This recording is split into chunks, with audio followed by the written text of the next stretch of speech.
Ayan, good afternoon everyone. Magandang hapon po sa ating lahat. Ako po ba'y naririnig? Ma'am Divine and Ma'am Margie?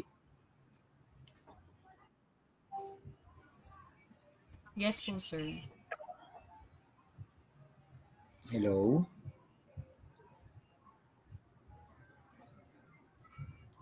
Bago ako magpatuloy, gusto ko lang siguraduhin na naririnig po tayo. Yes, sir. Ayan, thank you so much. So unang-una, maraming salamat kay Ma'am Margie ng San Gabriel Elementary School at kay Ma'am Divina ng Betigo Belmonte Elementary School sa pag-assist po sa atin, no, dito sa ginagawa nating ALS Care. So magandang hapon po sa ating lahat and welcome sa ating unang episode ng ALS Care. This is one of the many episodes. So mas inagahan po natin ang pagkoconduct ng ating ALS Cares ngayong school year 2025-2026 para mas marami po tayong mga competencies, no, and concepts na makover, no, bilang paghahanda po natin sa darating na accreditation and equivalency test na magaganap ngayong March 2026. So mas marami tayong topic na mako-cover, mas marami tayong competencies na madidiscuss. So mas malaki po, no, yung possibility, no, na matapos natin lahat ng competencies na maaaring ibigay doon sa darating na exam. At mas marami tayong topic na mas maiintindihan, so mas malaki yung tsansa, no, na masasagutan natin yung mga katanungan sa A&E test at makakapasa po tayo sa ating exam. Ayan. So, kaya muli magandang hapon po sa ating lahat. This is first of the many episodes. So, uunahin natin, ipa-prioritize natin yung ating Learning Strand 2, yung Scientific and Critical Thinking Skills, at yung Learning Strand 3, Mathematical and Problem Solving Skills. Kasi napansin natin, ito yung dalawang learning strands na kung saan medyo nahihirapan po tayo, no, na maintindihan yung mga learning competencies. Kaya I hope so makatulong po itong ginagawa nating review sessions, no, para masagutan natin yung mga items at maipasa sa Learning Strand 2 at sa Learning Strand 3. Okay, so sa logo natin nakikita nyo naman, no? So siguro may idea na kayo kung anong learning strand yung pag-aaralan natin sa araw na ito. So ito yung learning strand 3 or sa mathematical and problem solving skills. Okay? Sige, so ngayong ano na to ay tutulungan tayo ni Ma'am Margie at Ma'am Divina sa ating pag-present ng ating slide. Sige, tuloy-tuloy na po tayo para mabilis po tayong yan. So, syempre, no, ang una nating pag-aaralan ay tungkol sa sets. Kasi nakita ko dun sa mga learning competencies, no, dun sa mga items, no, na lumabas dun sa nakaraang accreditation and equivalency test. So, ito yung isang competencies na na-identify po namin, no, na ibinigay dun sa nakaraang pagsusulit. So, today we will be discussing about sets. So, kung naintindihan nyo yung konsepto ng sets, so maaari, no, yung dalawa or tatlong items, no, tungkol sa sets ay madali nating masasagutan. Basta kailangan ay intindihin po natin at makibahagi tayo, participate tayo, no, kung may mga activities po akong ibibigay. Okay? And at the end of this session, so meron po akong isang activity na pasasagutan at ito po ay checkan nyo sa inyong respective learning center. Sige. So, this afternoon, so ito po ang ating mga learning objectives. Ayan. So, these are our 3 learning objectives. Number 1, so to identify different types of sets. Number 2, perform operations on sets. So, kung meron tayong MDAS, no, dun sa basic mathematics concept like multiplication, division, addition and subtraction. So pag pinag-usapan natin ng sets, so meron din po tayong operations on sets. And of course, solve problems applying the principles involving sets. Next slide. Okay. Para masagutan natin itong tanong na ito, so sabi dito sa question, 50 junior high school learners are surveyed about their preferred uniform color. So 30 learners like blue and 32 like pink. If each learners chose at least one color, how many learners like both colors? So kung titignan natin, kala natin mukhang madali yung itinatanong, no? Dito sa problem na to. So para maintindihan po natin or para masagutan natin, para ma-solve natin itong problem na ito, so kailangan po ma-apply natin lahat ng basic concept about sets. So today, yan po ang ating pag-uusapan. So makinig po tayo, no, para masubaybayan po natin ang pagtalakay sa topic na ito. Next slide. Okay, so ano po ang napapansin natin dito sa picture na to? So what is common in all of them? Ano po ba itong mga nakikita natin na to? So merong jewelry, so merong ano ba yan? Mga utensils. Okay. So, sige, makikita ko ba yung kanilang responses dito sa comment section? Sige, pwede kayong mag-type ha, dun sa comment section natin. So, ano kaya yung mga nakikita natin dyan sa picture na yan? So, ano yung common sa lahat ng yan? Sige, tingnan natin. So, kung mapapansin natin, ito ay tumutukoy sa mga collection. Diba? So, merong collection tayo ng jewelry. So, meron tayong collection ng mga, ano ba to? Glassware, utensils. Okay? So, ito ay tumutukoy sa grupo or mga collection. Okay?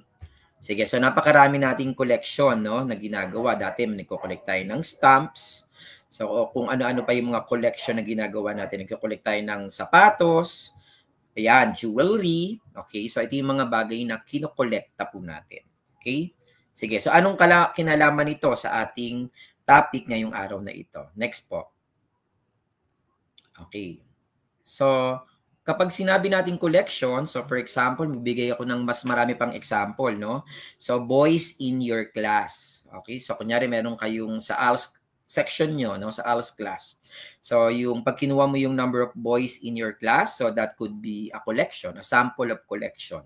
So, girls in your class, vowels in the English alphabet, so the rivers of the Philippines.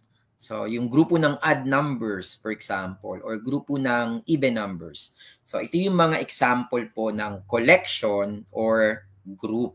So, ano yung pagkakaiba ng collection at saka ng set? So, tingnan natin ang definition ng set. Next slide. Okay. So, ayan. So, there are different types of collections and we can categorize these as not well-defined and well-defined. Okay? So, tingnan natin yung mga example ng not well-defined. Maaari very general yung description, okay? Or kulang ng information. So, for example, top 3 actors in the Philippines. So, medyo mahirap yan, di ba? Kasi maaaring maging subjective po tayo kung paano natin dinidefine yung best actors, di ba? So, kaya kulang ng information. So, that collection is called not well-defined collection. So, ano pa? Top 3 Pinoy singers. So, maaari sa akin, ang top 3 ko ay meron akong sariling list ng mga favorite singers ko. At yung list ng favorite singers ko ay maaaring hindi tayo magkapareho. Okay? So, yun yung example ng not well-defined collection. Okay? And or your top 3 OPM song. So, yung mga well-defined collection, so like for example, ito, well-defined, very specific kasi. No? So, yun talaga yung tinutukoy natin. Like for example, all vowels, no, in the English alphabet. So, alam naman natin na 5 lang yung vowels ng English alphabet. So, we have A, E, I, O, U. So, well-defined po yun. Okay? So, what else? Name of days in a week. So, alam naman natin that there are 7 days in a week. So, Monday, Tuesday, Wednesday, Thursday, Friday, Saturday, and Sunday. So, wala naman pong sosobra or walang lalagpas doon, okay? Or kulang. So, 7 days in a week. So, that is a well-defined collection. Ano pa? Names of all months in a year. So alam naman natin, no, using the Gregorian calendar, so meron lang po tayong 12 months in a year. So alam na rin po natin yung mga pangalan ng months na yan. So those are example of well-defined collection. If it is a well-defined connection, so tinatawag po natin siyang, next slide, kapag ang collection ay well-defined collection, so ang tawag natin sa kanya ay set. No? It is called a set. So how do we define a set? A set is a well-defined collection of objects. So just like in the screen, so we have vowels in the alphabet. So well-defined yan kasi alam natin na meron lang tayong 5 vowels. The rivers of the Philippines. So pag sinearch mo sa Google yan, so lalabas, kasi very specific yung prompt natin. Kahit kay AI mo i-search yan. So ilagay mo lang yung prompt na rivers of the Philippines. So i-identify niya lahat ng river ng Philippines. So odd numbers, so that is a well-defined collection because alam natin odd numbers 1, 3, 5, 7 and so on and so forth. Okay? And even numbers, name of days in a week and names of month in a year. So this is our definition of a set. So a set once again is a well-defined collection of an object. Okay? Now, there are different types of set. But before that, ito yung notation na gagamitin natin pag pinag-aralan po natin yung set. Next po. Next slide. Ayan. So, these are the things that we remember before I continue. So, remember that objects, elements, and members of a set are synonymous terms. So, pare-pareho lang po yung pag ginamit ko yung object, pag ginamit ko yung elements of a set, pag ginamit ko yung word na members or yung phrase na members of a set. So, isa lang ang tinutukoy ko nun. Pare-pareho lang po sila ng ibig sabihin. No? Pwede kong gamitin yung object, pwede kong gamitin yung elements, pwede kong gamitin yung members. No? Now, pag sinabi nating set, it is usually denoted or represented by a capital letter. So, kapag sinabi kong set A, so ang ginagamit ko to represent a set is capital letter A, capital letter B, capital letter X, or capital letter Y. Okay? Kapag set ang tinutukoy po natin. Okay? However, yung elements niya, yung bumubuo ng set, so ito naman ay nire-represent ng mga small letters. So, kunyari, the elements of set A. Okay? So, that's capital letter. Or, vowels of the alphabet. So, ang gagamitin natin is small letter A, small letter E, small letter I, small letter O. So, kapag elements po, usually ang ginagamit natin ay mga small letters. No? Kapag ito ay tumutukoy sa letters or words. So, we use small letters. Okay? Sige. So, ano yung notation para hindi po tayo malilito kapag pinag-uusapan natin ng set? Next slide. Ayan. So, for example, So, we have here set A, set N. So, napansin nyo yung capital letter N. So, it represents a set. So, a set of all natural numbers. No? So, set N is a set of all natural numbers. Set Z is the set of all integers. Set Q is the set of all rational numbers. So, these are the common used sets or set notation in mathematics. So mamaya magbibigay pa ako ng mas maraming example. Okay, next slide. Okay, so dalawang paraan para isulat natin yung concept ng set. Sandali, papalakihan ko lang at medyo hindi ko makita. Okay, so paano natin babasahin yan? For example, so yung nasa left side muna, set A is the set of odd numbers. No? Set A is a set of odd numbers. So 3 is a member of set A. No? Kasi di ba 3 is an odd number. 2 is not a member of set A because set A, 2 is an even number. Kasi very clear naman, yung A, sabi dyan, is a set of odd numbers. So, since 3 is an even number, an odd number, so 3 is a member of set A. However, 2, because it is an even number, so it is not a member of set A.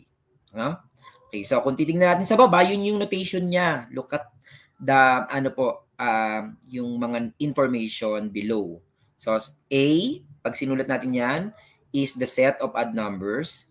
So, in figures or in symbol, so yung element symbol na E, nakita niyo yon, ang ibig sabihin nun, element. Okay, it means a member, no, or an element, no, or an object of that set. So, since 3 is an odd number, sana nakikita yung arrow, parang hindi pala nakikita yung arrow, no. So, 3 is an element of set A. And 2 is not an element of set A. So, pag not an element, so yung lalagyan nyo lang ng yung slash na pag ganon. Okay?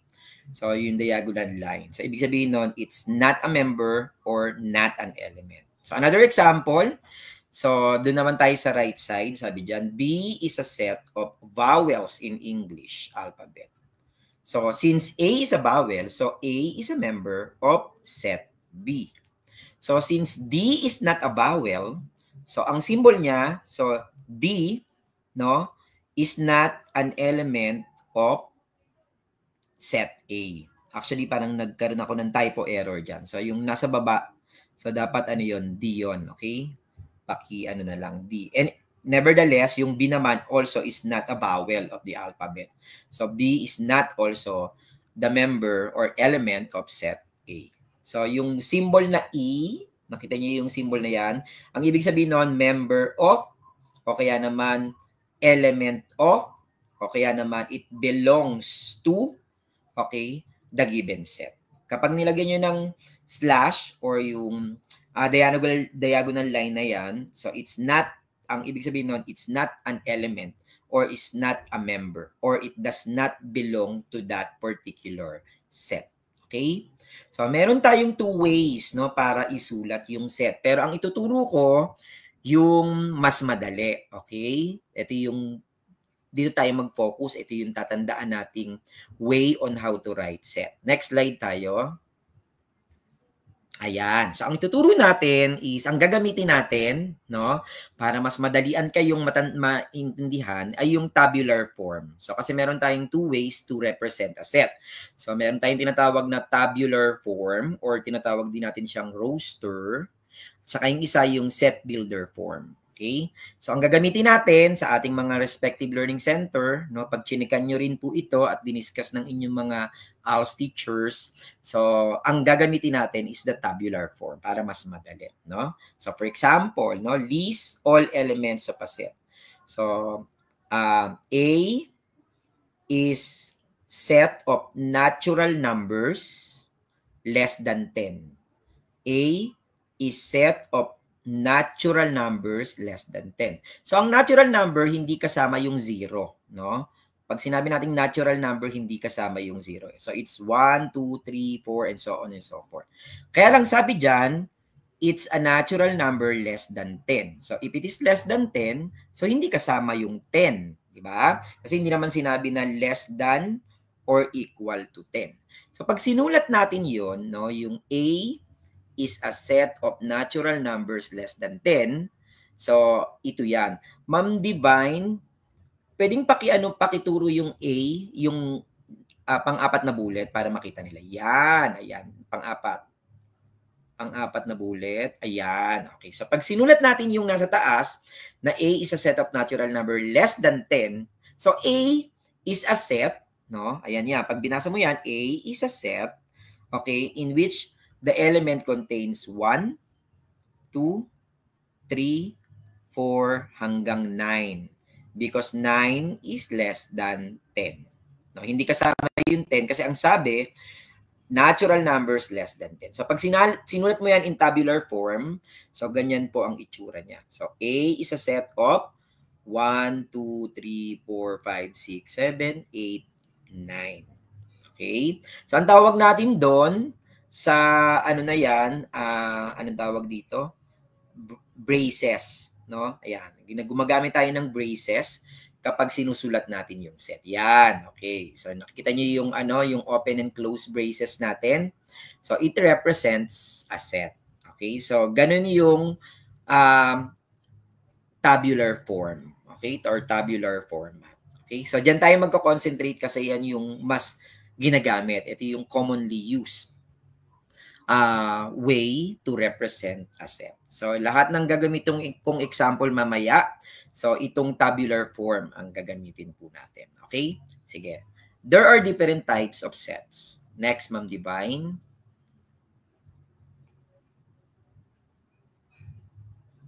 These are more examples, no, of tabular. Napansin nyo? So, mas madaling isulat yung tabular kasi, di ba? Like, for example, A is a set that contains 2, 3, 5, 7. B is a set that contains R, O, Y, A, L. So, C is the set that contains -2, -1, 0, 1, and 2. By the way, mga kapatid, kapag tayo ay nasa set, bawal po tayong nag-uulit ng number or nag-uulit ng element, ha? So, hindi po natin inuulit kapag pareho yung element. For example, kunyari lang, no, meron tayong word na door. No? Yung word ay D-O-O-R. Letter from the word door. So, pag sinulat natin yon dahil na-doble yung O, so kapag nasa set form tayo or nasa tabular form po tayo, hindi natin inuulit or hindi tayo nagre-repeat ng element. So, isusulat mo yung door na set that contains D, O, and R. Okay? So, remember in a set, so hindi tayo nagsusulat ng or nagduduplicate ng element. Okay? So, ayan. And sabi dito, orders or arrangement of element is not specific here. Okay? Sige. Next tayo. Ito na tayo, no? Ayan na. So, there are different types of set. Isa-isahin po natin. Medyo marami po ito, pero napakadali niya lang tandaan. Okay? So, pag sinabi natin empty set, what do we mean by empty set? Empty from the word itself. Pag empty, so wala nga laman. Empty, di ba? So, if a set does not have any element, so walang makikita dun sa set na yon, okay? It is called as empty set or tinatawag din natin siyang void set. So, ang symbol na ginagamit natin sa kanya ay yun. Ma'am Divine, pakituro. So, yun yung symbol, no? Yung 0 or yung O na merong slash or diagonal. Ayan. O kaya naman, kung ayaw nyo yan, so pwedeng yung dalawang braces. Open and close braces. Okay? Ang ibig sabihin po niyan ay empty set. Walang laman. Magbibigay ako ng example ng walang laman na set. Set of prime numbers between 24 and 28. Walang laman yan. Kasi ano ba yung number between 24 and 28? Diba? 25, 26, 27. So, yung 25 is not a prime number kasi, di ba pag sinabi nating prime number, ang factor niya lang ay 1. 1. Okay, so yung 25, dalawa ang factor niya di ba? So, we have 25 times 1, saka 5 times 5. So, dahil dalawa yung factors niya, hindi siya prime number. So, the same with 26. Because 26, dalawa rin ang kanyang factor. So, pwedeng 26 times 1. Pwede rin yung 13 times 2. Diba? So, meron pa ba? So, kapag ito ay 2 or more, yung kanyang factors, so hindi siya prime number. Ang tawag sa kanya composite number. The same with 27. So, dahil wala tayong makitang prime number between 24 and 28, so that is an example of an empty set. So, empty yun. Wala kang ma-identify. Okay? O, tingnan nyo yung letter B. Okay? Yung susunod na example, B is a set of even prime number greater than 2. Greater than 2. Empty set din yan. Meron bang prime number that is greater than 2? Wala na di ba? So, yung 2 lang ang prime number na even prime number. Okay, so sample tayo. Give me a prime number. Prime number, any prime number. Lahat ng prime number except 2, no? Or lahat ng even number except 2, yun lang ang prime number. The rest composite na siya. Like for example, 10. So 10 is not a prime number although it's an even number, pero hindi siya prime number kasi yung 10, so more than 2, no, or 2 yung kanyang factors, di ba? 10 times 1 saka 5 times 2. So hindi siya prime number. Pag prime number kasi dapat ang factor niya lang is 1. Okay? So yung second example also is an example of an empty set. No, walang laman 'yon. Okay? Kasi wala tayong mabigay na example or na element, no, dun sa hinihingi ng set. So yung number 3, so that is also an example of empty set. Pag walang laman, di ba? C is equal to empty set. Ibig sabihin, walang laman yung ano na yon. Okay? Now, yung letter D naman is also an example of empty set. Sabi dito, D is a set where the element is natural number less than 1. Natural number less than 1. Eh, di ba ang pinaka-start ng natural number is 1? So, yun yung simula ng natural number. Ibig sabihin, yung less than 1, 0, is not a natural number. So, wala tayong ma-identify na natural number that is less than 1. So, that is an example of an empty set. Okay? Mag-like nga kung naintindihan yung concept ng empty set. Nakikita ba natin yun? Parang hindi pala natin nakikita yung nagla-like, no? Ayan, naintindihan po yung concept ng empty set? Okay. So, pasensya na, hindi ko nakikita yung reaction, no? Sige, so tuloy na tayo. So, yung susunod, okay. Ayan. Oh, siguro may idea na kayo, no? Yung empty set, walang laman. So, pag sinabi nating singleton set, single, isa ang laman, no? Isa yung element ng set na yon. Okay? Oh, look at this, no? Tingnan nyo, isa yung laman. Letter A. A is a set, no, of prime numbers between 9 and 12. 8 and 12. Eh, ano-ano ba yung mga numbers between 8 and 12? Ayan, Ma'am Divine, pakituro nga. So, ito yung mga numbers between 8 and 12. So, we have 9, 10, 11. Oh, out of 9, 10, 11, okay, among 9, 10, and 11, ano dyan ang prime number? Yung 11. Isa lang, di ba? Isa lang. So, that is an example of a singleton set. Kasi isa lang yung laman ng set na yon. So, yung 11 lang.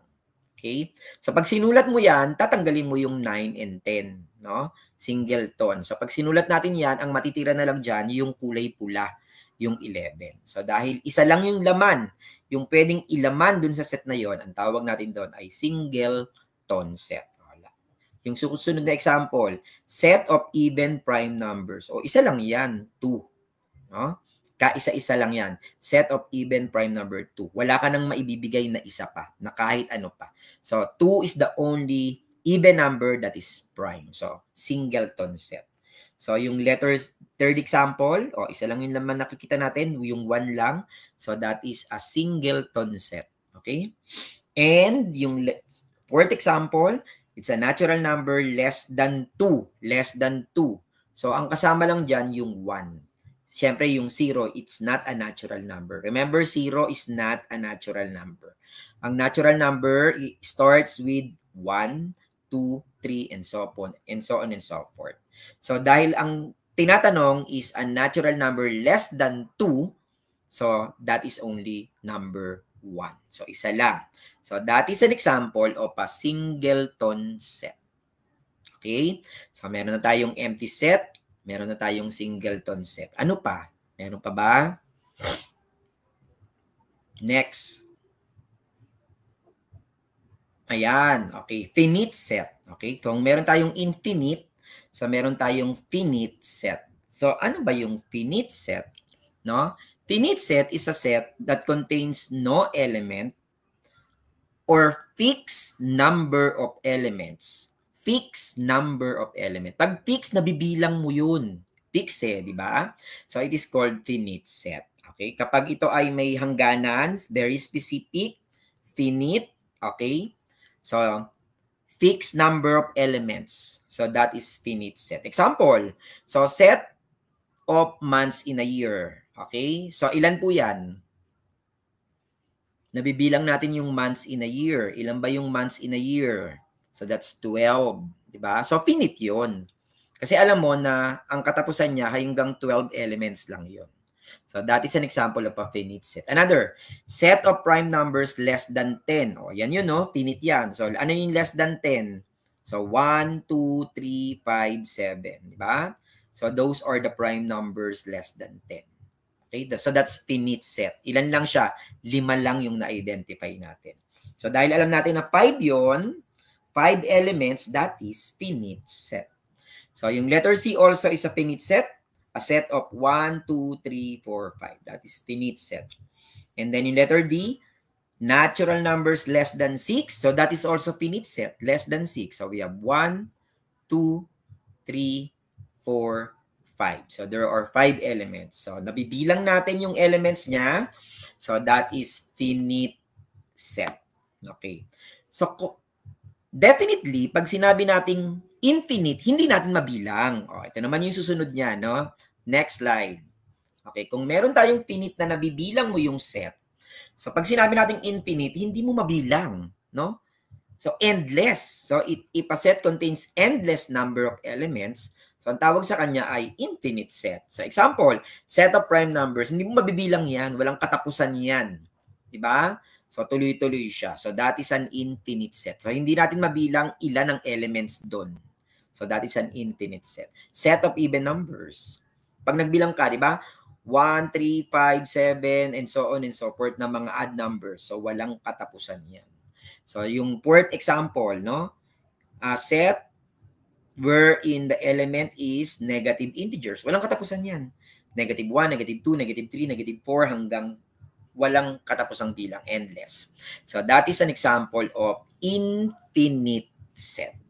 Ang finite set na bibilang, ang infinite set, so endless number of elements. Okay, I think medyo madaling intindihin tong finite and infinite set. Doon tayo sa susunod na set, type of set. Ayan, o dito naman cardinal number of a set, no? Bilangin mo yung element ng set, element. So ang tawag natin doon, it's the cardinal number of a set. No? It is denoted by n and then the name of set, no? N of A. N of sa set A, no? So pag nakita niyo yung n, it means number. So yung bilang ng element na makikita dun sa set. So that is a cardinal number, okay, of a set. So example, if set A is composed of negative 3, negative 2, negative 1, 0, 1, then ilan yung cardinal number ng set A? So bilangin mo lang sila. Negative 1, negative 2, negative 3, negative 4, negative 3, negative 2, negative 1, 0, 1, 5. So 5 yung element niya. So the cardinal number is 5, no? For example, if set B is set of months in a year, so ilan ang cardinal number niya? Alam naman natin na there are 12 months in a year. So ang cardinal number nung set na yon is 12. No? I hope naintindihan natin yung cardinal number. Gagamitin po natin yan para masagot natin yung question natin kanina, no? Dun sa first slide, no? Sasagutan natin yan, kailangan ma-apply natin yung konsepto ng cardinal number. Okay? Sige, ang dami, no? Pero huwag kayong mag-alala kasi madali lang namang intindihin. Okay? Sige, next tayo. Ano pa yung different types of set? Ito, madali lang to. Equivalent set, no? Pag sinabi natin equivalent set, equivalent, no? Parang katumbas, no? When two finite sets with an equal number of members are called equivalent set. Kapag yung cardinal number ni A ay pareho sa cardinal number ni B, so ang tawag sa kanila ay equivalent set. No? For example, tingnan niyo yung example natin ha. If set A is 0, 2, and 4, and set Y is A, B, and C, so ilan ang element ng X? We have 3 elements. Ilan ang element ng Y? We also have 3 elements. So dahil pareho sila ng number of elements, therefore, they are called equivalent sets. No? Sir, magkaiba ng elements sila. Okay lang yun. Hindi natin pinag-uusapan kung anong uri ng element yun nasa loob. Ang pinag-uusapan natin sa equivalent set is yung number of elements. So dahil pareho sila ng 3 elements, so sila ay tinatawag nating equivalent sets. Equivalent sets. Okay? So example number 2. Set A is a set wherein the element is a letter of the word door. Door. Okay? So, dun sa word na door, sige nga, pakitype nga ano yung mga element niyan. Tingnan ko nga. Sige, i-type nyo po yung element ng word na door. Sige, pakitype po. Sige, hintayin ko. Type natin ang element ng word na door.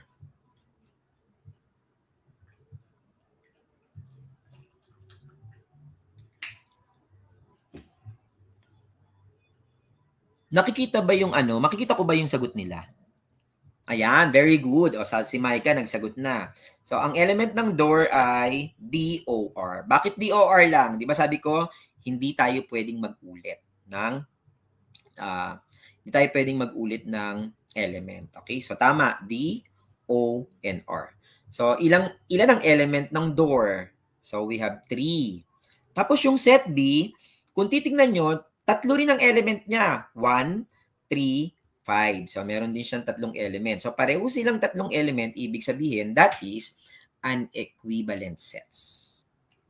So, I hope na intindihan po natin yung concept ng equivalent sets. Okay. Punta tayo sa susunod na set. Ang dami, no? So, meron din tayong tinatawag na equal sets. Okay. Ang equal sets, ito naman to ha. Pag equal, okay, kung kanina, no, hindi natin pinag-uusapan yung uri ng element na makikita mo dun sa dalawang sets. Okay, ang concern lang natin yung bilang ng element. Pag equal set naman, ito. If 2 sets, sabi dito, contain exactly same element. Exactly, no? Exactly same element. Then sets are known as equal sets. So, ang tawag doon ay equal set. Example, tingnan nyo to. So, we have set A and B. So, set A is a vowel in word loyal. Yung word na loyal. So, ang vowel natin doon ay O saka A. Diba? Now, tignan natin yung set B. Set B is composed of element, okay, that is composed of a vowel in word oral. Diba, kung mapapansin nyo, yung vowel nung loyal at saka nung vowel nung oral ay pareho lang, O and A. So, yan ang tinatawag nating equal sets. So, exactly the same yung element na makikita nyo sa set A at saka sa set B. So, ang tawag sa kanila ay equal set. No?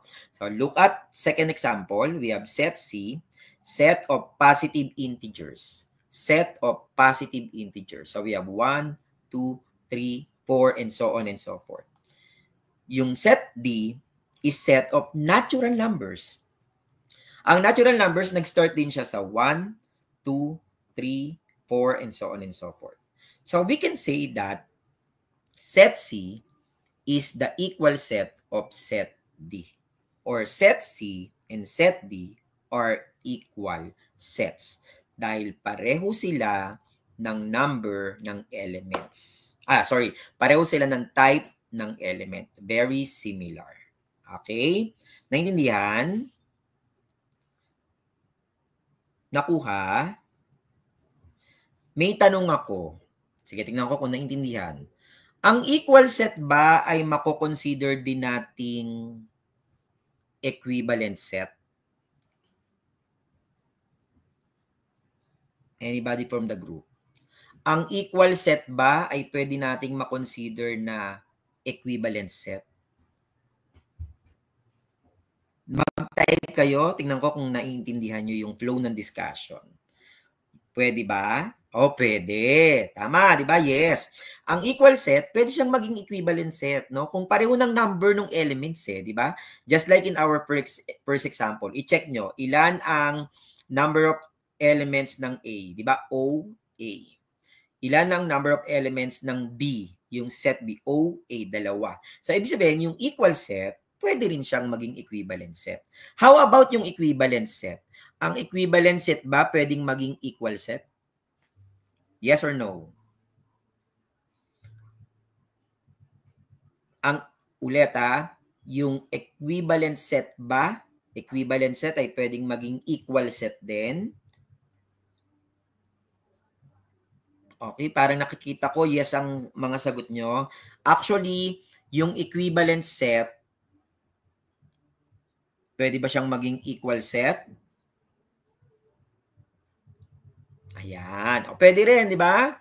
Di ba possible din? For example, ayun nga, yung kanina, di ba? Basta ang usapan kasi sa equivalent sets is, number of elements. Di ba?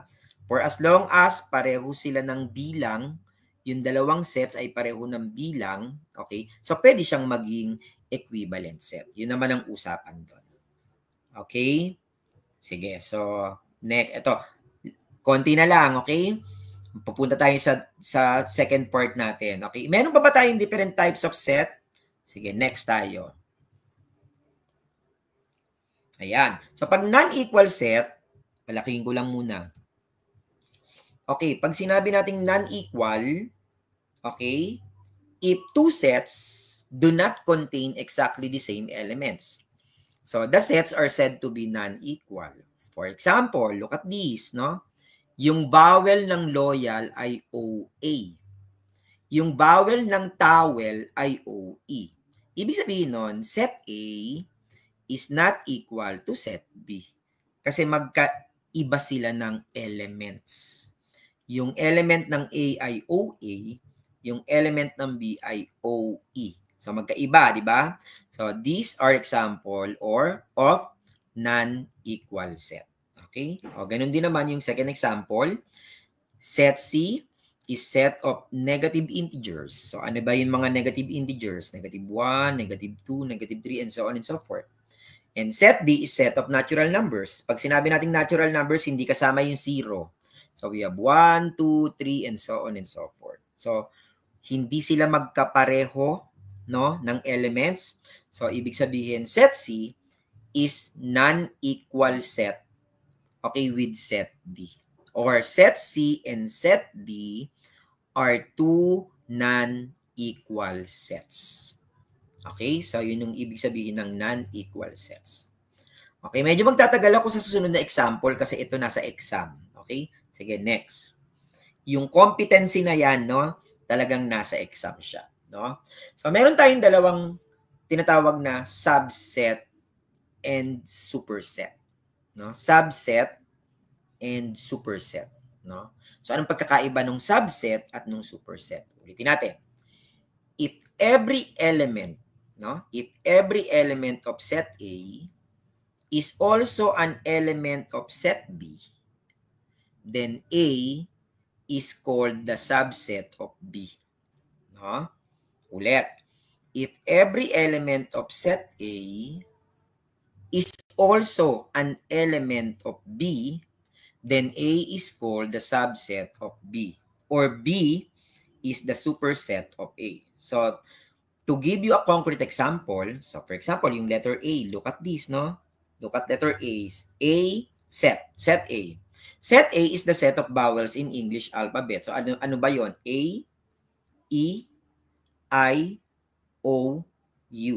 So, that is set A. Set B is the letters of English in English alphabet. So, ano yan? A to Z. A, B, C, D, E, F, G hanggang makarating ka ng Z. No? Di ba lahat ng element ng set A ay makikita mo rin sa set B? Tama ba? Kapag lahat ng element ng set A ay nakita mo rin sa set B, ibig sabihin nun, A is the subset of B. Or pwede rin natin sabihin dahil mas maraming element yung B at lahat naman ng element ni A ay meron din siya. So pwede rin natin sabihin the other way of stating it is B is the superset of A. Can you follow? Nasusundan? Okay, so in this particular example, we can say that set A or A is the subset of B because lahat ng element ni A ay nandun din sa element ni B. Okay? And another way of saying that is B, dahil si B yung pinakamaraming elements, at lahat naman ng element ni A ay makikita nyo kay B, so we can also say that B is the superset of A. So that's one way of stating the relationship between set A and set B. Okay? So another one. No? Look at the example. Set C is composed of 1, 2, 3, 4, 5. While set D is composed of 2 and 3. So we can say that the element of D, no, all elements of D, yung 2 and 3, are also elements of C. No? Mas nakapaloob siya dun kay C. So we can state that D is the subset of C. D is the subset of a more bigger set, C. Mas malaki kasi yung C. Or the other way of stating that relationship is C, dahil mas marami siyang element, so super yon, no? So C is the superset, ibig sabihin. So C is the superset of D. Okay? That's how we state the relationship, no? So it can be subset or it can be superset. No, kapag subset, yung mas maliit na set na mas konti yung element, usually siya yung nagiging subset, no? So just like in our example, okay? So mamaya meron na akong activities, tingnan ko kung naintindihan natin yung concept ng subset and superset. Okay? Merong isang item na binigay sa test last year, no, about identifying the subset. So kaya very important, no, na maintindihan natin ang konsepto ng subset. Sige nga. So I would like you to type, no? Mag-type kayo diyan. Sige, dun sa unang example natin, magbigay pa nga kayo ng subset ng B. Pwede niyong i-type. Can you give, okay? Or ay wag na doon. Para mas madali lang, okay? Yung CND tayo, CND. Magbigay pa nga kayo diyan, mag-type kayo, i-type nyo subset ng C. What are the possible subsets of C? Sige, type kayo diyan sa chat box. What are the possible subsets for C? Letter C, set C. Type kayo dyan. So, yung isang example ko is 2 and 3. I'm going to give you another example. Pwede ba ako mag-type dito? Saan ba mag-type pag comment? Ay, hindi pala. O, sige, kayo lang pala. Sige, ayan. May sinabi siya. Very good. O, yan. So, 1, 2, 3, 4, 5 also. 4, 5, 1. Correct. Kaya lang, pag set po, usually chronological lang ano natin, ha? So, usually, pwedeng increasing yung number natin. Pwedeng gano'n. Okay? So, yung 4, 5, 1, it can be written as 1, 4, 5. 2 and 3. 1, 2, 3, 4, 5. Correct. 1 and 4. Very good, no? So, those are the subset, no? Those are the subsets of 1, 2, 3, 4, 5. Okay? Oh, so, very good. Naintindihan naman yung subset and superset. Okay? At this point, ayan. So, move na tayo sa operations. Mamaya pag sasama-samahin natin yung mga konsepto, no? Pero bago yon, so para mas maintindihan natin yung operations on set, so i-introduce ko muna yung Venn diagram. Next slide tayo, ma'am.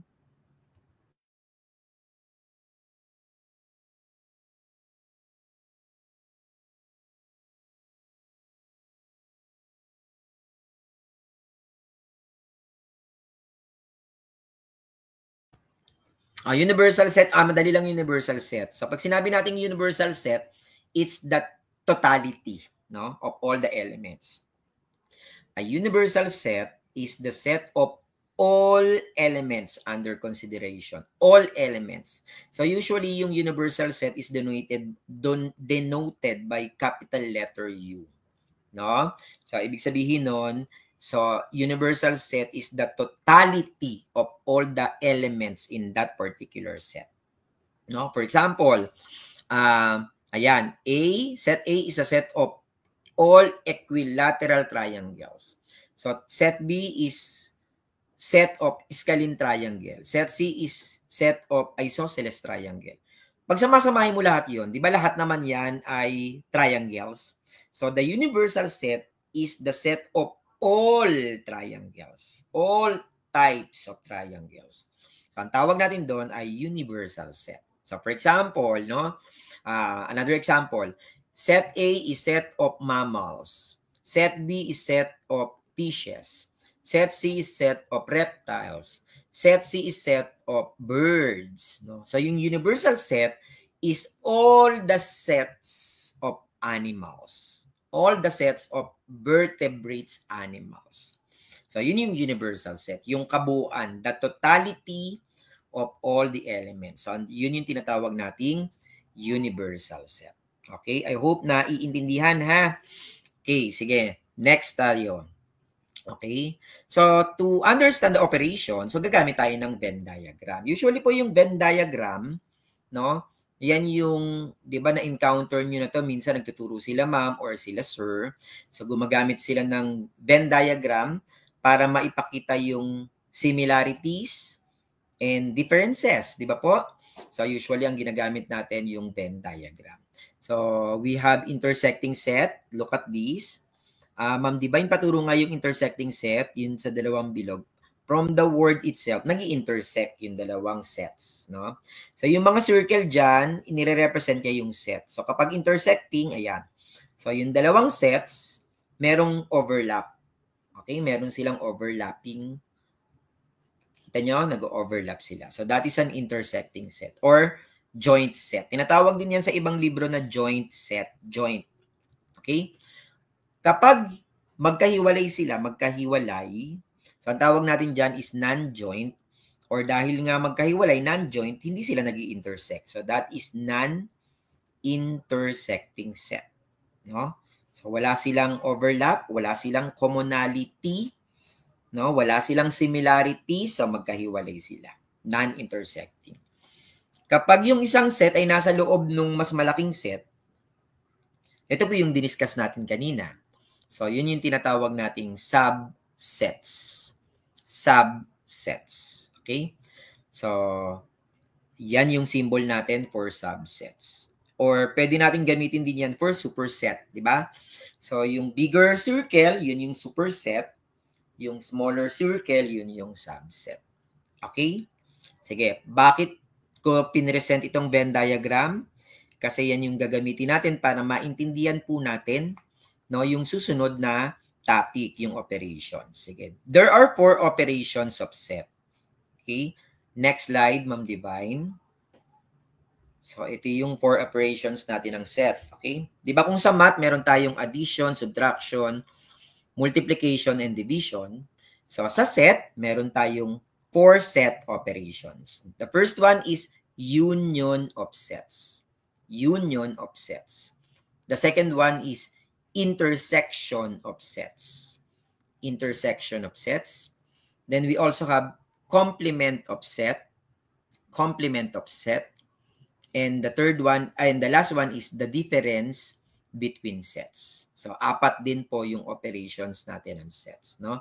But before that, so para medyo mas ma-absorb natin kasi medyo baka na-overwhelm kayo dun sa different types of set, siguro Ma'am Margie, so mag-ano muna tayo ng 2-minute break para meron lang tayong health break at para baka mas mag-focus uli sila dito sa susunod na objective natin.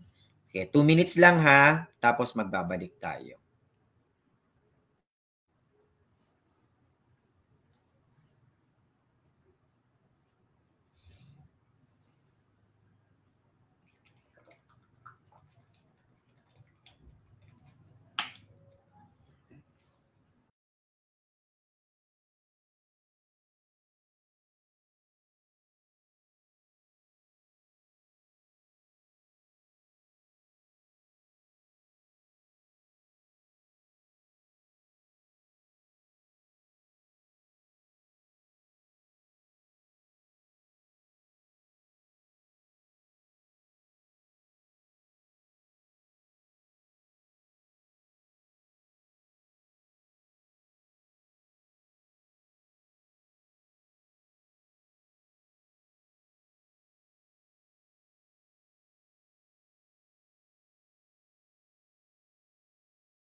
Okay? So we are just adding the two sets. Okay? Kaya nga union. Okay? So look at, kailangan ko ng cursor dito, Ma'am Divine ha, para maintindihan nila. So ang notation po natin, ang symbol po natin for union, so pag nakakita kayo ng iyan, yung parang letter U, tingnan mo yung letter U, Ma'am Divine, dito sa notation, yan. So parang universal, pero hindi yan yung universal na symbol ha. So magkaiba sila, okay? So parang letter U siya na maliit, no? So pag binasa mo yan, ang ibig sabihin niyan, set A union B. A union B. O, pagsasamahin lang natin, okay? Look at the example. If we have, first example yan, set A is, the first set is 1 and 2. And the second set is also 1 and 2.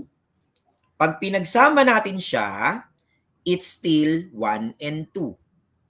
Okay? It's not 1, 1, 2, 2. Kasi di ba remember, kanina sinabi ko, hindi po tayo naglalagay ng repeating element sa set. No? So, kaya 1 and 2 pa rin siya kasi hindi siya, it should not be 1, 1, 2, 2. Kahit na union sila, kasi pareho sila ng element. So, it's just 1 and 2. No?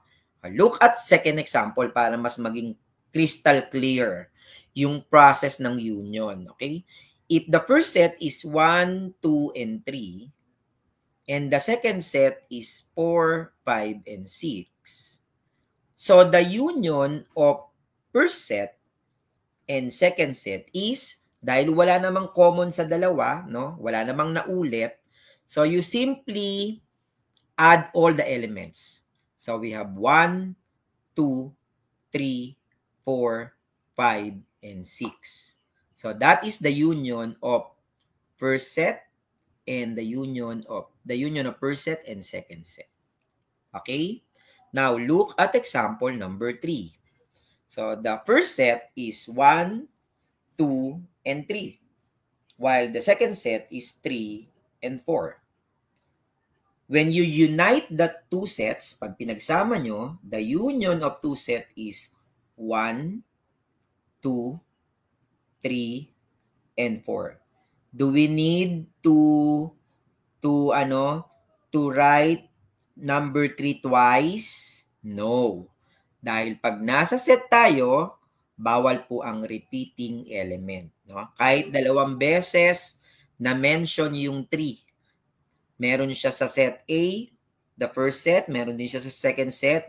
So, isang beses lang natin siya ilalagay. So, the union of the first set and the second set is 1, 2, 3, and 4. So, ang tawag po natin sa process na yan ay union. We simply put together all the elements.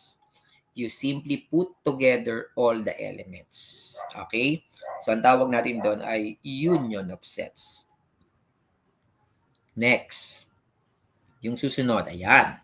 So, intersection. Look, I want you to look at the Venn diagram. Tingnan nga natin yung Venn diagram. Ayan.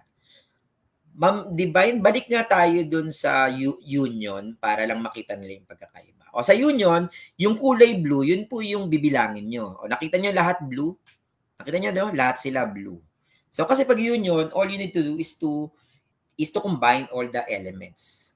So ibig sabihin, kaya lahat yan blue, bibilangin mo lahat ng elements na yon. Yun yung union of sets. Kapag intersection, ito lang ang bibilangin mo, yan. Pag intersection, ang bibilangin lang natin is kung ano yung similarity ng dalawang sets. Ano yung common dun sa dalawang sets. Ang tawag po natin doon, intersection. And look at the symbol. Ma'am Divine, yung symbol, yung notation, ayun. Okay? Kung yung union, na parang maliit na letter U, no? Yung intersection naman is baligtad na maliit na U. So, ang ibig sabihin doon is intersection. Intersection.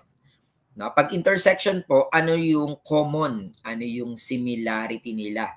Ano yung commonality ng dalawang sets? Okay. Example, para mas maintindihan, example. Okay, yan.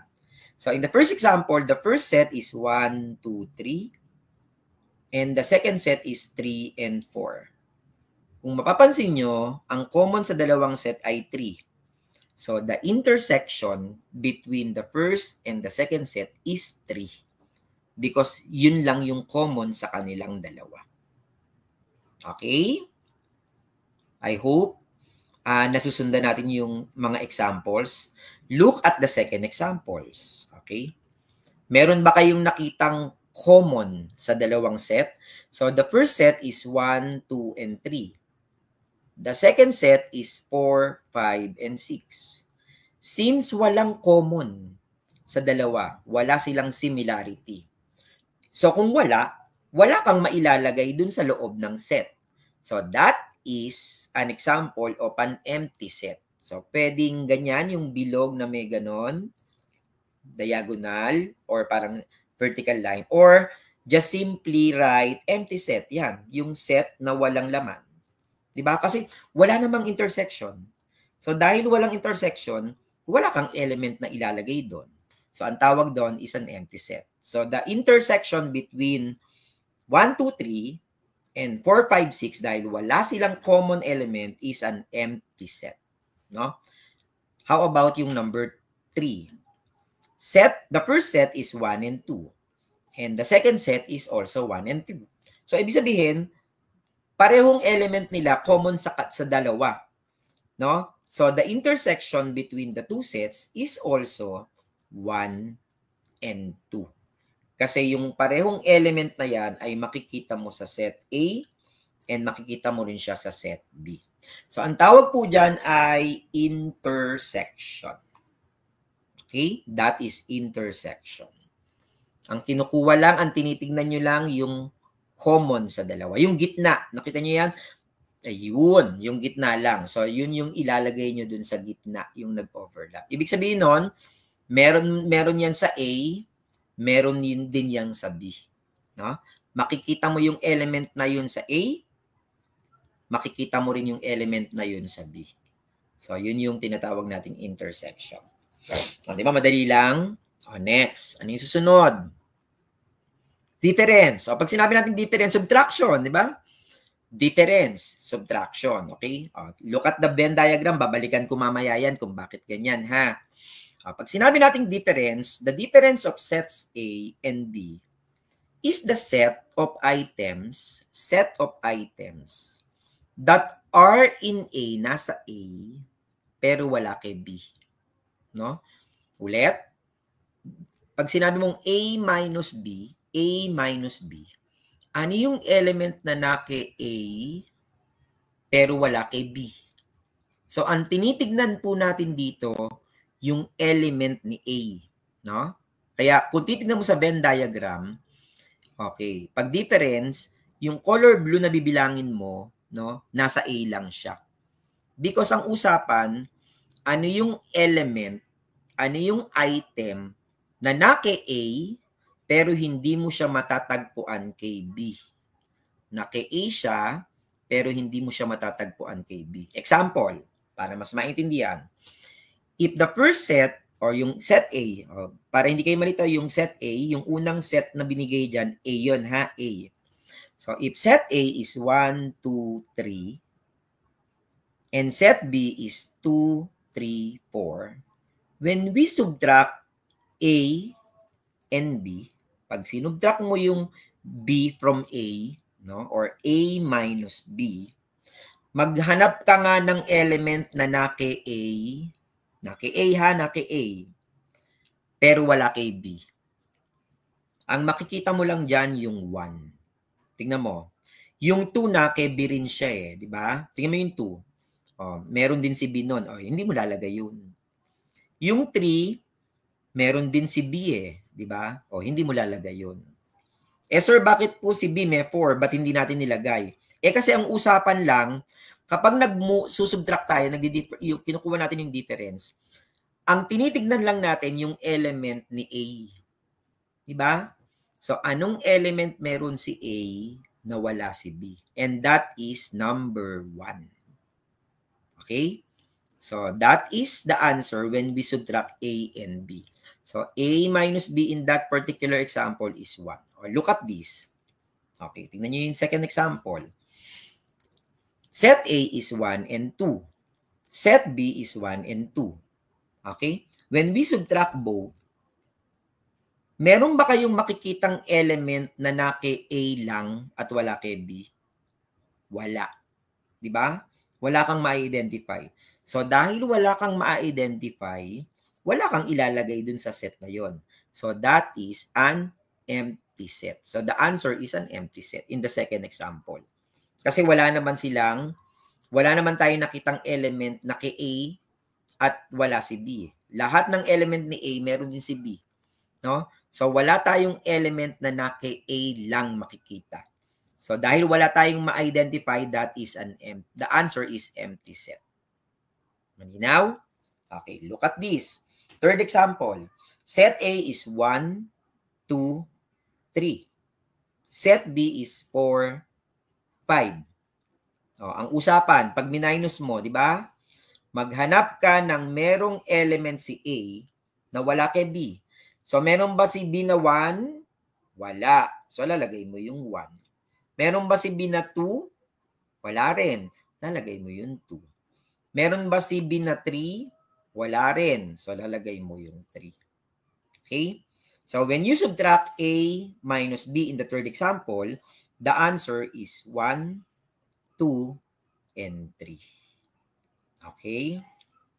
Nagkakaintindihan? I hope nakuha natin yung difference. Okay? Next. Pang-apat, last na. Okay, last. Fourth. Okay, complement of a set. Okay? Babasahin ko lang at look at the diagram. Okay? Dito, merong isang set. So, we have set A. Nakita niyo yung set A, di ba? Yung color blue, mula pa kaninang pinapakita ko na Venn diagram, yung blue, yun yung binibilang natin para malaman natin yung tamang sagot. Yung blue lang. So, pag sinabi natin complement of A, no, hindi mo bibilangin yung nasa loob ng A. Ang bibilangin mo yung nasa labas ng A. No? So, para mas maintindihan natin yan, so let's define a complement. The complement of set A,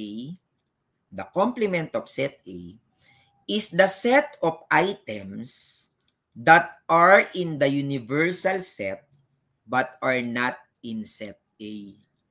Okay? Ito naman, kung meron kang set A, pag sinabi mong complement of set A, ang a-identify mo yung wala sa kanya, yung wala kay set A. Saan mo makikita yon? Doon sa universal. No? So, ang symbol natin for complement, ito siya. Mas ginagamit natin yung unang symbol, yung apostrophe. Yan. Yan yung mas una nating ginagamit. Yan yung madalas nating ginagamit. No?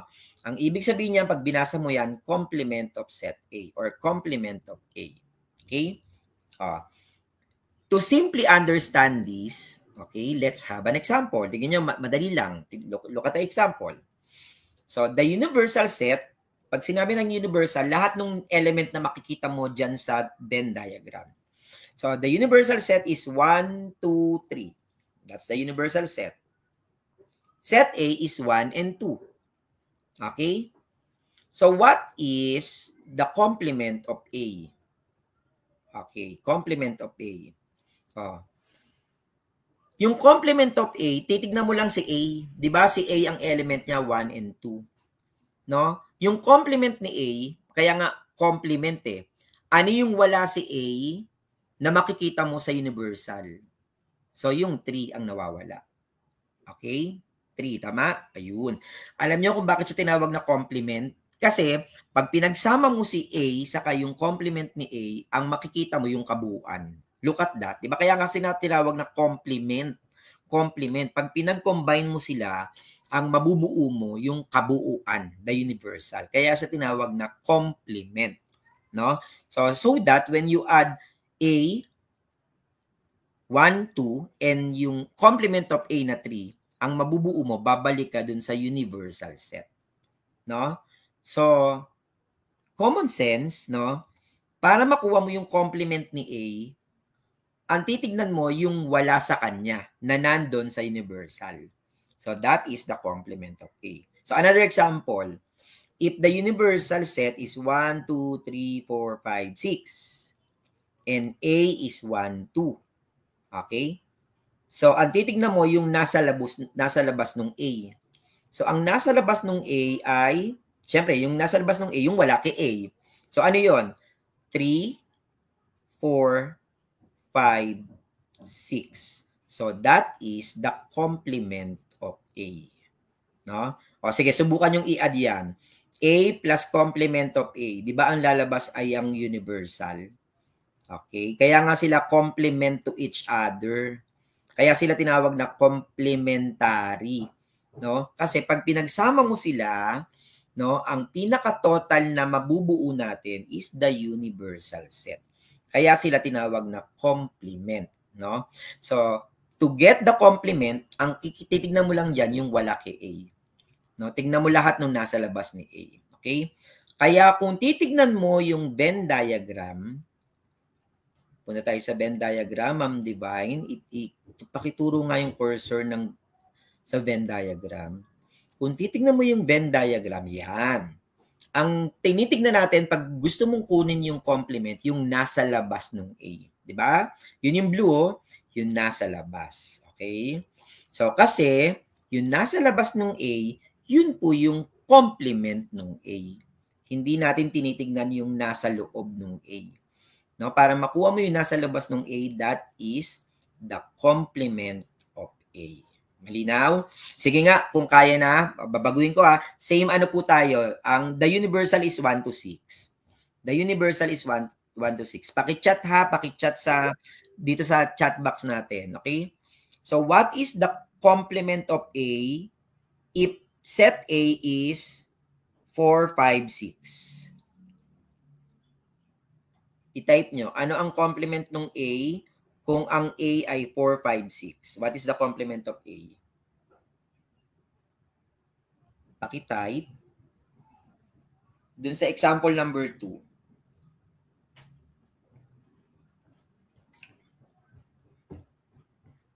Okay, parang isa lang yung nag-type. Si Alvin lang yata to. Okay, the answer is 1, 2, 3. Correct. Okay, yan. 1, 2, 3. Correct. Oh, bakit may 3, 4, 5, 6? Kasi di ba sabi ko 4, 5, 6? Okay, oh, next. Okay, oh, stop na natin. Stop. Okay, next question. The same tayo ha, the same. Okay, the universal set is 1 to 6.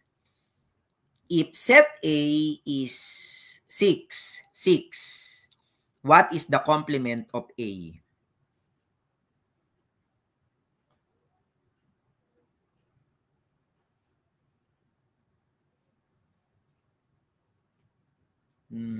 Parang wala pang nakakakuha.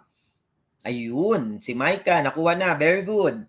Okay, 1, 2, 3, 4, 5. Correct. Kung ang A ay 6, so the complement of A is 1, 2, 3, 4, 5. Diba? Yung wala sa kanya. Alright? O, sige, last. Okay, siguro late lang dumarating yung mga responses. Okay, o, so last na ha. So, if A is 2, 4, 6, if A is 2, 4, 6, what is the complement of A?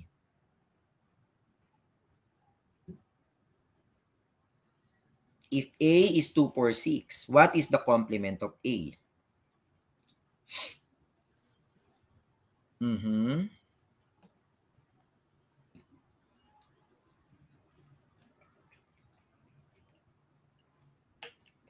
Ayan. O, tama si Micah, si Rovic. Ayan, ang dami nang sumasagot. Si Carlo. Okay, 1, 3, 5. Okay. So, kung ano yung wala sa kanya, sa set na yun, at nandun sa labas ng universal, yun yung complement niya. Okay. Ayan. O, malapit na. Patapos na tayo. Eto na. Dito kayo makikinig ng todo-todo. This is the common principle on set na ginagamit sa mga math problems. Okay? Next tayo, Ma'am Divine. Ayan. Okay. This is the most common principle na ginagamit on sets. So, please bear with me. Sundan nyo ako. Babagalan ko lang po ito. Ito na yung way, no? Para masagot natin yung problem sa taas. Once again, mga kapatid, Yung tinignan ko yung exam last school year, ito po yung proseso na ginamit para masagot natin yung binigay kong item sa taas. Okay? Once again, this is the most common principles of set, no? That is applied, no, dun sa ating problem solvings na ginagamit relative to sets. Ang tawag dito ay inclusion exclusion principle. Ulit, inclusion exclusion principle. Okay? Mukha lang siyang mahirap, ha? Mukha lang siyang mahirap. Ganun naman sa math, di ba? Pag hinabaan na, kala mo mahirap na. But actually, the procedure is very simple. Okay? Look at this, no? Paano ko babasahin to? Binigay ko yung ibig sabihin ng n, di ba? Ang ibig sabihin nun, di ba, cardinal number, tama? Pag sinabi natin cardinal number, the number of element. The number of element. So, pag binasa mo yan, who wants to read this? Sige nga, try ko nga kung baka meron ditong makakapagbasa. Ay, kaya ba nilang basahin? Hindi pala, no? Nasa FB lang kasi sila, no? Hindi pala pwede. Okay, anyway, sayang. Okay, sige. So, paano yan babasahin? Okay?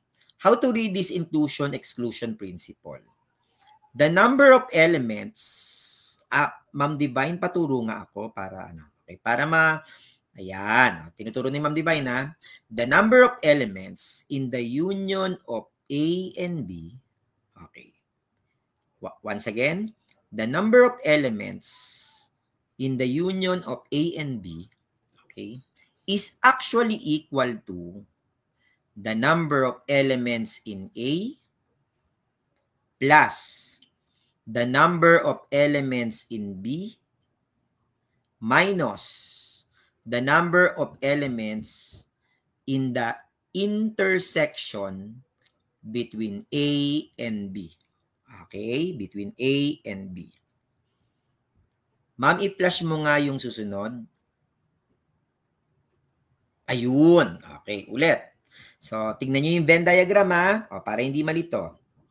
Yung union, di ba? Pag sinabi kong union, yung sinasabi ko sa inyo kanina, union, pagsasamahin, di ba?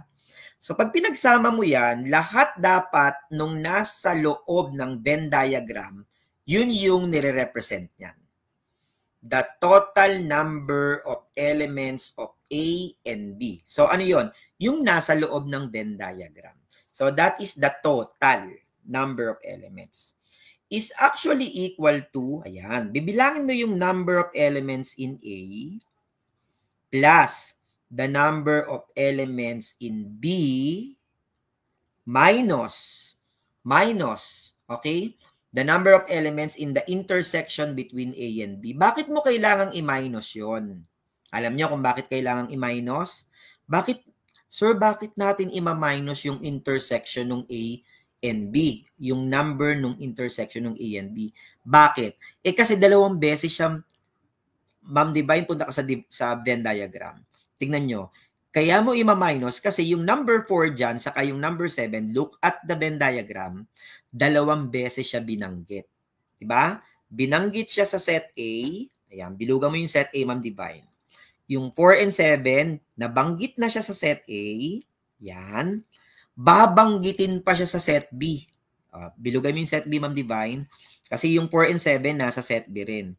Kaya kailangan mong i-minus yung intersection na yun. So in that case, ima-minus mo yung dalawang number. So yung 4 and 7, so yung bilang niya ay dalawa. Isang 4, isang 7. No? Yun siya. Kaya may minus doon. Okay? Kung bibilangin mo yan, mga kapatid, punta ka dito, Ma'am Divine. Dito sa kaliwa, yung N of A, N-A, sa baba. Yan, ayun. Yun. Yung number nung A, 5, bilangin mo, 5 yan. Punta ka sa Venn diagram, Ma'am Divine, 5, di ba? 1, 2, 3, 4, yung number 4, 4, and 7. Di ba? 5 siya, di ba? Okay, so 5 yon. Okay? Kung bibilangin mo yung number nung B, 6. Sige, bilangin natin yung number nung B. 1, 2, 3, 4, 5, 6. Diba? 6 siya. Okay? Now, ilan ang intersection ng A and B? Ang intersection niya yung 4 and 7. So, dalawa. Ayun, dalawa siya, di ba? Ang divine, ayun no, 2. So, ilan ang union ngayon ng A and B? Ang union niya ay 9. Okay? Pag pinagsama mo na lahat-lahat yan, Ma'am Divine, pinagsama-sama na natin, di ba?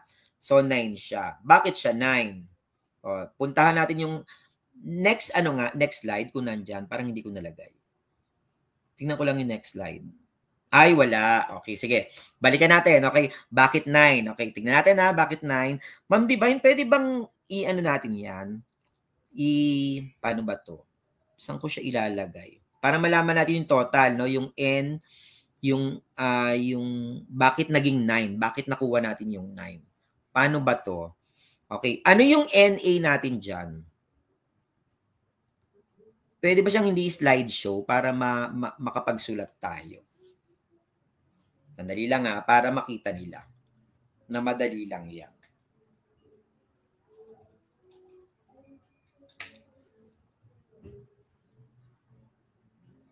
Oo, tama. Present yung PowerPoint para doon natin i-edit, no? Para makita nyo lang, no? Okay.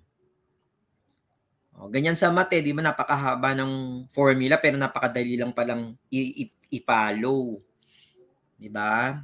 O, kaya yung iba nahihirapan sa math kasi kala nila pag mahaba na yung formula, mahirap na yung problem. Hindi nila alam, mahaba lang talaga yung formula pero pag sinundan lang nila yung formula na yun, napakadali lang. O, tingnan natin yung gagawin natin dito. Tingnan nyo kung bakit napakadali. Wait lang ha. Union B. O, yan yung hahanapin natin, di ba? Yung total na bilang. Okay, A, union B. Yun.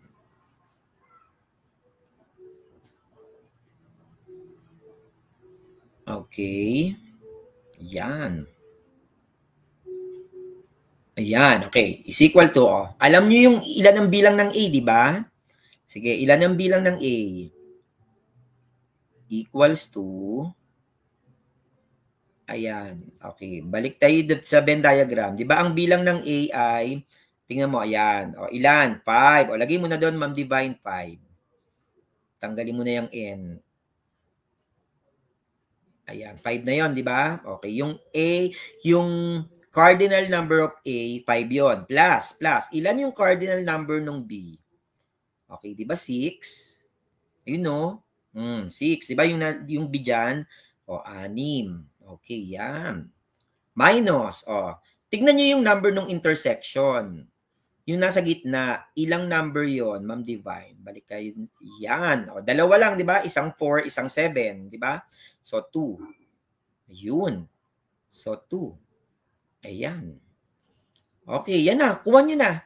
So, yung union ng A and B is 5 plus 6 minus 2 is 9.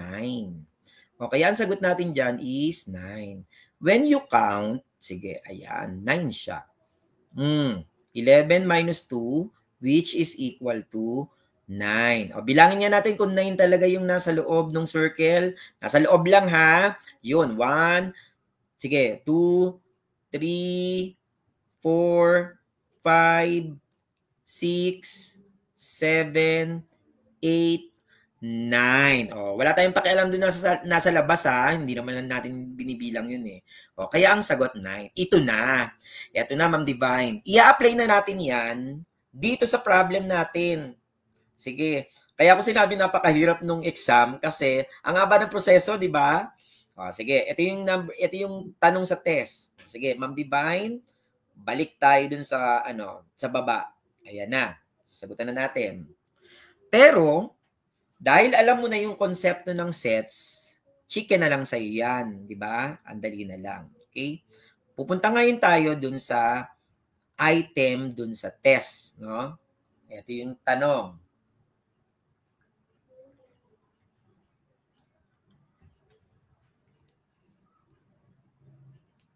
Ayan, sige. Pasensya na, nahirapan sila Margie at Divine dito. Okay, biglaan kasi to eh. Ayan, ito na. O, kayang-kaya nyo na ngayon yan. O, tingnan nyo kung bakit ha. Sige, Ma'am Divine. This is the question.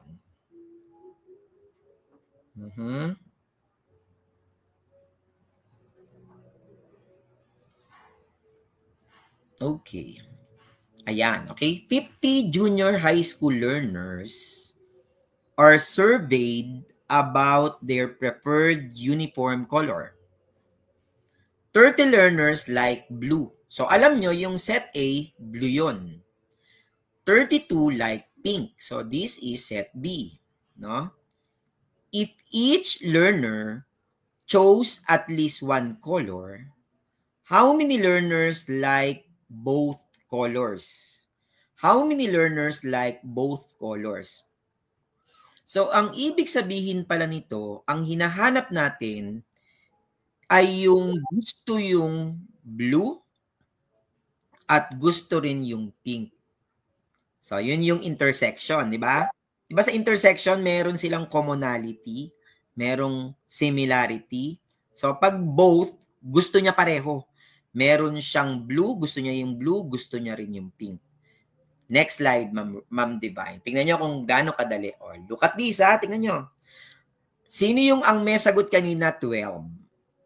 Sino yung unang, yung pinakita ko yung question kanina, di ba may choices? 2, 12, ganun. Sino ang sagot? 12. May nakatama ba sa inyo? Yung kanina? The answer is 12. Bakit 12? Okay, tingnan natin, ha? Kung bakit 12, tingnan natin, okay? Look at this. Yung nasa loob ng Venn diagram, yung total yon. Sinabi yung total, di ba? Di ba mali, Ma'am Divine at Atras Conte? Ayun sinabi yung total, 50 sila Yung kumuha ng test, 50. Ibig sabihin, yung mga tinanong, 50. So, yun yung total. Balik tayo dun sa solution, Ma'am Divine. Yun yung total. 50, di ba? Ito yung 15 tinanong. That is the union, di ba? Yun. Di ba pag union yung pinagsama lahat na ng elements, alam mo na 50 sila. Okay? Ilan yung nagsabi ng blue? Yun yung A. Ayun siya. Yung 30. Yan. Yun yung nagsabi ng blue. Di ba? Yan yung number nung nagsabi ng blue. Ilan ang nagsabi ng pink? Yung 32. Okay? Yun yung number in set B. Yun yung 32. Ilan yung nagsabi na gusto nila blue and pink? Yun yung hinahanap natin. Diba yun yung hinahanap natin? Yung ilan sa kanila yung nagsabi na ang gusto nila ay blue and pink. So dahil hindi natin alam yan, lalagay mo lang dyan both. Unknown. Yan yung unknown. Both. Okay? Para hindi ka malito, yan yung both in A and in B. Yan yung gusto ng blue at gusto ng pink. Yun yun, okay? Sige, lagay mo lang siya dyan. So, sa babang equation na tayo, Ma'am Divine. 50. So, ano na yung equation? 50 is equal to 62 minus both. 62 minus both. Ang gagawin mo lang dyan, dahil ang gusto mong malaman, yung both, A and B, di ba? Both blue and pink, ilagay mo siya sa kabilang side. Ma'am Divine, yun. Di ba negative yan? Negative both? Di ba pag tandaan nyo to mga kapatid basic basic concept sa algebra, tandaan nyo to.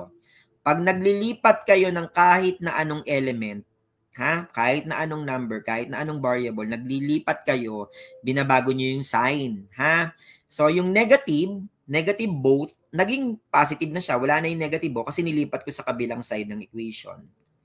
Tapos yung 50, tingnan nyo yung 50, yan. Pag nilipat mo siya sa kabila, di ba sabi ko, basic concept ng algebra, basta naglipat ka, change the sign. Yung 50 naging negative 50. Ito makukuha mo na. Ang gusto ng blue at ng pink, i-minus mo lang yung 62 minus 50, the answer is 12. Nakuha?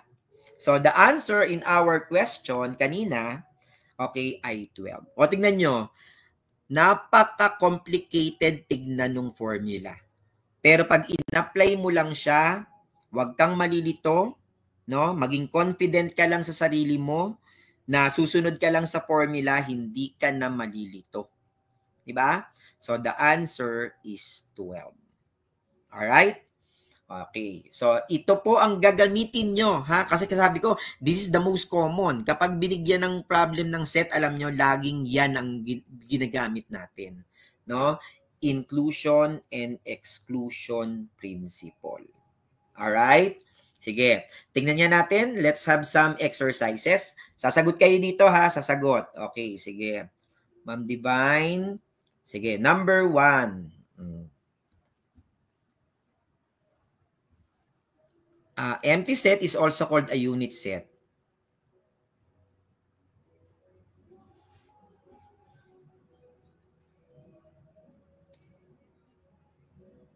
Sige. Lagay nyo ng number pag sasagot kayo, no? Okay. True or false? Letter A. Empty set is also called a unit set. Parang hindi ko yata nabanggit yung unit set, no? Yung unit set, yun yung parang singleton, no? Singleton, ano? Hindi ko nabanggit. Pero na-present ko naman yata siya. Okay, sige. Number 1. So, lagay nyo ng number para ma-identify ko, ha? Sige, go. Sagot lang. Number 1 lang muna, 1 to D. Number 1, 1 to D.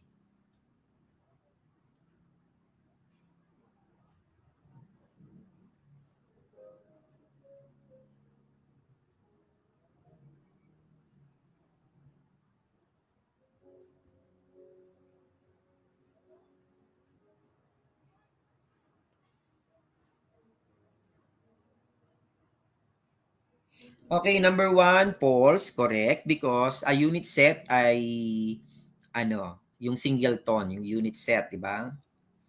Okay, yung letter B, yan ba? Letter B. Letter B na pala, 1B. Anong sagot? 1B. 1B muna, 1B.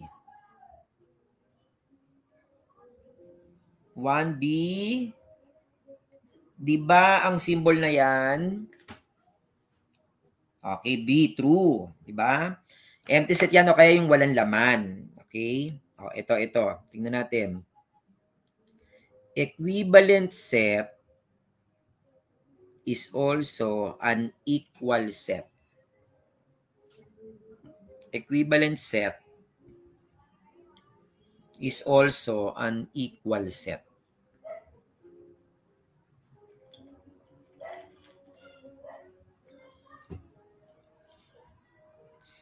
Equivalent set is also an equal set. Okay, letter D. Letter D. Counting number is an example of a finite set. Finite, counting number, is an example of a finite set.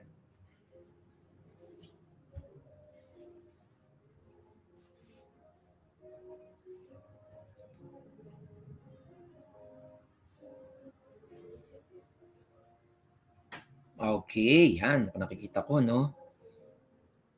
Letter D, counting number is an example of a finite set. Okay. Siguro ito alam nyo. Naku, dapat alam nyo to kasi laging tinatanong sa exam yung subset. Kasama siya sa least mastered competencies last year. Okay, magbigay nga kayo ng subset ng, nung number 2. Set A is equal to A, B, C, D. Magbigay kayo ng subset niya. Subset. Ang dami niyan, ha? Maraming subset yan. Magbigay kayo kahit isa lang. Sige, kahit ilan subset. Go.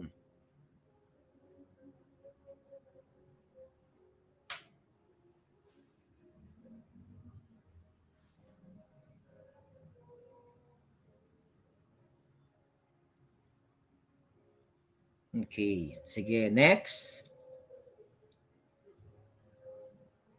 Ayan. Okay. A, D. Yan. Okay. Nasa subset na sila.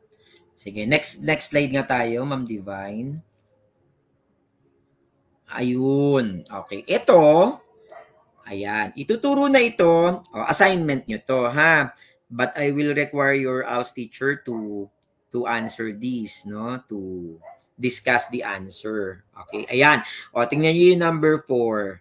Kaya nyo nang sagutan yan, ha? Ang gagamitin nyo yung inclusion, exclusion principle. Okay? Tapos, ito, Yung number 5, look at question number 5. Look at question number 5. Binigay din to sa exam. Sige nga, anong sagot nyo sa question number 5? Binigay din yan. Which subset contains all the odd numbers outcome? Anong sagot? Number 5. Anong sagot nyo? Type nyo. Sa number 5. Number 5. Sige, yung number 5, kahit yung number 5 lang muna. Tingnan ko kung tama yung sagot natin. Number 5. Anong sagot sa number 5? Which subset contains all the odd number outcome? Odd number. So, the answer is odd number eh. Diba? So, ang set natin is 1, 2, 3, 4, 5, 6. Ang tinatanong is odd number. Naku, parang wala pa ako nakikitang tamang sagot. Odd number. Ano ba yung odd number?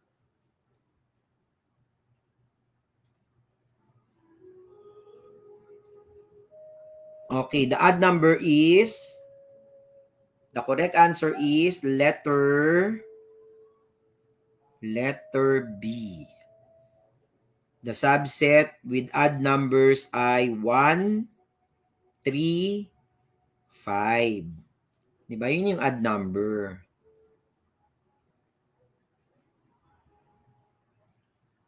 Okay.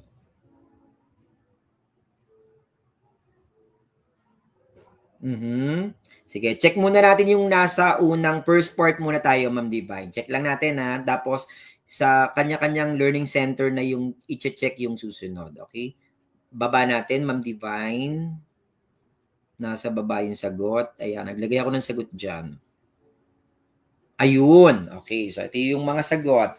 Number 1, empty set is also called a unit set. False. No? False. Because yung unit set is a singleton set. Unit. Kaya nga unit, pag sinabi unit, the basic unit, no? Yung element, okay? Unit set. Okay? So that's false.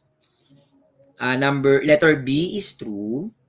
So pwedeng yung braces na walang laman or yung zero na merong diagonal or yung straight vertical line. O pwede yon, empty set yon. This is false, no? Bakit siya false? Kasi sabi dito, equivalent set is also an equal set. The correct answer is not in all cases. Hindi sa lahat ng pagkakataon ay equal set siya. No? Hindi sa lahat ng pagkakataon. So what if yung example natin kanina, di ba? Kunyari, yung set A is 1, 2, 3. Yung set B is A, B, C. No? Equivalent set sila kasi parehong tatlo yung element. Pero hindi naman sila equal set. No? So it's not all the time. So, equivalent set is also an equal set. That is false. Pero pag binaligtad ko yan, kunyari babaligtarin natin, yung equal set ba is also an equivalent set? That's true. Diba? It is true all the time. Kapag equal set sila, lagi equivalent set din sila. Kung ilan yung number nung set A, yun din kasi yung number nung set B. Pareho pa sila. Diba? So, pag binaligtad mo yan, that's true. Pero, may mga pagkakataon na yung equivalent set ay equal set din. May mga pagkakataon, but it's not all the time. Okay? Kaya nung binigay kong example kanina, so set A is equal to, kunyari lang, X, Y, Z. Tapos yung set B ay 2, 4, 6. O, di ba? Equivalent set siya pero hindi sila equal set. Okay? And letter D, counting set is an example of a finite set. That's true. Di ba? Finite, Sorry. That's false. Sorry mali. Pakiano nga, Bura. Counting set is an example, o counting number is an example of finite set. False yan. False. Mali. False. Because counting number, walang katapusan yon, di ba? 1, 2, 3, 4, 5, 6 million, trillion. Walang katapusan yon. So that's false. It's an infinite set. Sorry, mali ako na. Typo yon. It's an infinite set. Okay? False dapat yon. Ulit. Baka na screenshot nyo yon. So that's false because counting number is an infinite. Walang katapusang pagbibilang yung counting number. So that is an infinite set. Okay? Now, kung sa scratch nyo, ito yung mga subset nyo. So, di ba? Ito yung subset natin, ABC. So, at ito yung mga subset natin, ABC, AB, AC, BC, A, B, C, saka empty set. Yung empty set, remember, no? Yung empty set is always a subset of every set. So, dapat laging pwedeng may empty set, no? So, subset niya rin siya. So, we have A, B, C, A, B, A, C, B, C, A, B, C, and then empty set. So, those are the subsets of the set. Yung iba, ayan. So, tingnan natin ha. Paki-screenshot. Atras ngang konti, Ma'am Margie. Atras natin. Baka hindi nila na-screenshot. Atras ay, ayan. Kasi hindi ko bibigay yung sagot eh. Na yung susunod. Ayan. O, screenshot nyo yan. Sagutan nyo, mga kapatid ha. All you need to do is to follow yung formula na binigay ko. So, masasagutan nyo yan. Okay? O, dito naman, ang tinatanong, yun sa number 4, how many students were there? Ilan naman yung total? O, so, kapag total, common sense will tell you, pag total, di ba? Yung number of union of A and B. Yun naman ngayon yung hahanapin nyo. Okay? Sige, tingnan ko kung naintindihan.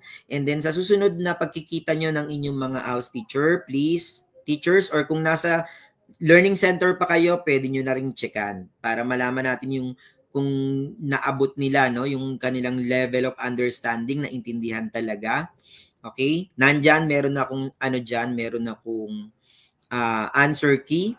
Okay? At yung dalawang tanong dyan ay tungkol sa set. Yung dalawang tanong on our previous A&E test is about sets. Kaya pag naintindihan nyo yung konsepto ng sets, so masasagutan nyo na kahit ibahin yung tanong, no? Hindi naman every year pare-pareho yung tinatanong, no? Pero the same naman yung competency. So I'm sure kung maintindihan nyo lang itong concept ng sets, no? At yung mga competency pa na i-discuss ko in the future, siguro kung maintindihan mo yan, so wala nang reason para hindi mo masagutan yung ating A&E test nitong darating na March 2026. So ginagawa natin ito para ma-prepare kayo, no, na tumaas yung tsansa na kayo ay makapasa ng A&E test. Kasi yun yung hangad namin, na lahat kayo ay makapasa para lahat ay so makamove sa susunod na educational exit po natin. Yun yung wish namin para sa inyo. Okay? And you expect na mas marami pa tayong ganitong engagement. Kung nalito kayo, pwede nyong balikan yung video na to. Okay? Para mas maintindihan nyo at mabalikan yung mga concept na sa tingin nyo medyo nalito kayo. Okay? Sige. So, yun lang. See you some other time. Okay? So, I expect na tuloy-tuloy din po, no, yung pag-aaral nyo at yung pagbabasa nyo ng mga module at pag-attend ng ating mga learning session. So, diyan nagtatapos ang ating episode ngayong hapon na ito. So, good afternoon everyone, and thank you so much kila Ma'am Margie and Ma'am Divine na nag-facilitate ng ating episode number 1. Good afternoon everyone.